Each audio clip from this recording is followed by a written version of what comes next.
Hello, I've been playing a lot of this little old game called Street Fighter 6 lately, and honestly, I've been having a lot more fun with it recently than the game that I've known for playing. I've been playing a lot of Zangief, he's cool. Anyways, I decided to go back to the previous game, Street Fighter 5, to check out some more characters, and to see who would be cool to see in 6. After a short search, I came across G, the so-called President of the Earth. I found my new main.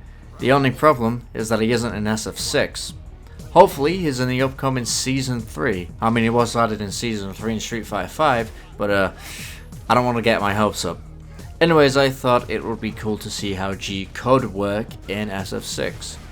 Now I just want to point out that I'm not a pro player or anything. I don't know any of the intricate technicalities or whatever. I've only been playing fighting games for about a year and a half now. Despite being master rank, I'm not good at playing Geef, and I'm even worse at playing G.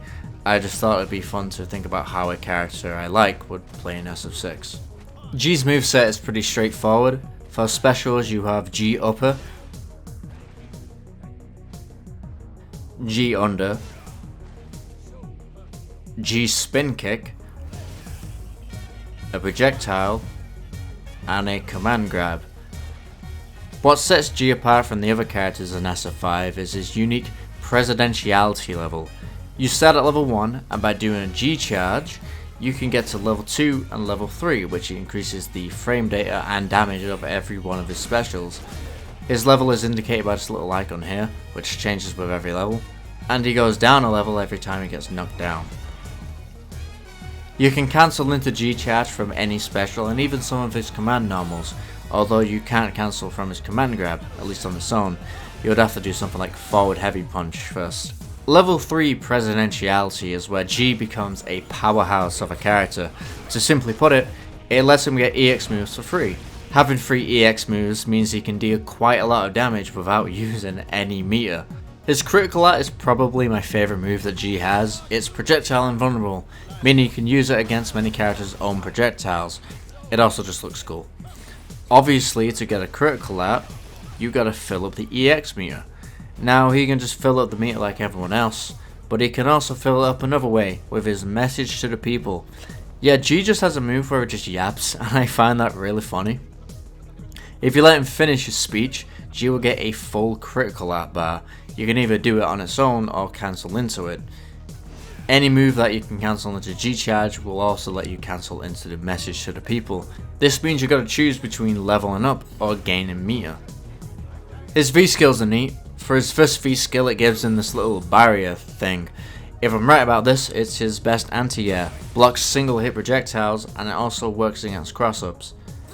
For his second V skill, he does this little taunt type move. He gives an automatic 10% damage scaling to incoming attacks. The effects can also be stacked 3 times, giving a 70% damage scaling.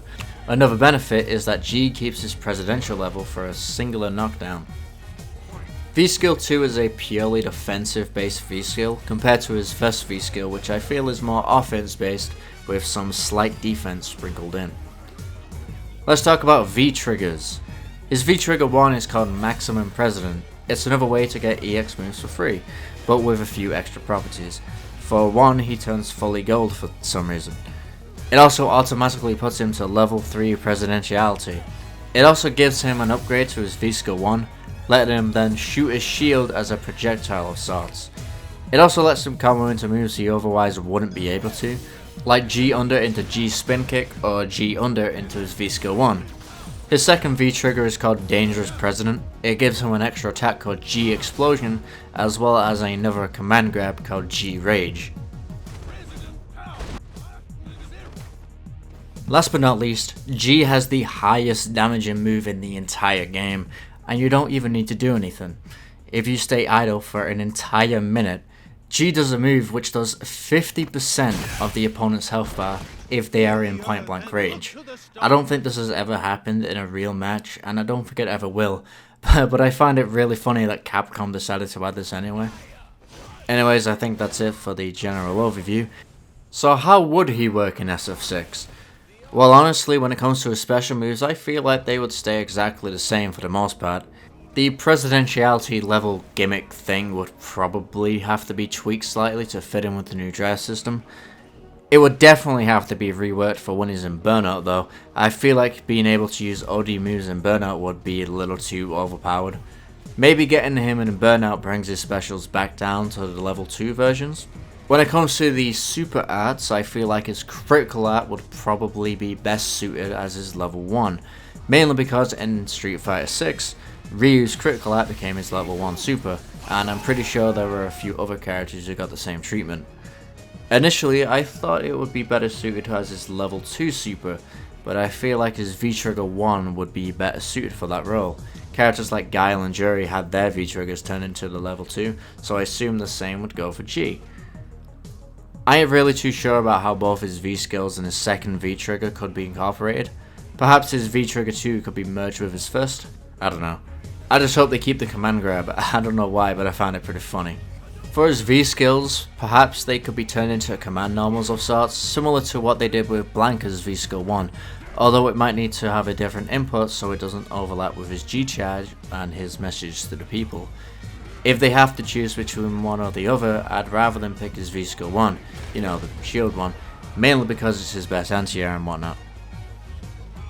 Not sure what could be done for his level 3 super. Maybe his V-skill 2 could be incorporated into it, similar to how Kimberly gets an upgrade after using her level 3. I don't know, just a thought. He could do the poses during the cinematic animation and stuff. I'd also love it if G kept the little animations that he does after most of his moves. They're small touches but gives G so much personality that I don't think any other character has. In SF5, G has really good offense, but crap defense. I feel that should stay pretty much the same just because of how powerful G can become. Also, we have to talk about Drive Rush. Personally, I feel like he'll just be like most characters. He should be able to Drive Rush cancel from his crouch medium kick, that's how you know a character's good. I also think he should be able to cancel from his crouch medium punch as well, similar to Zangief.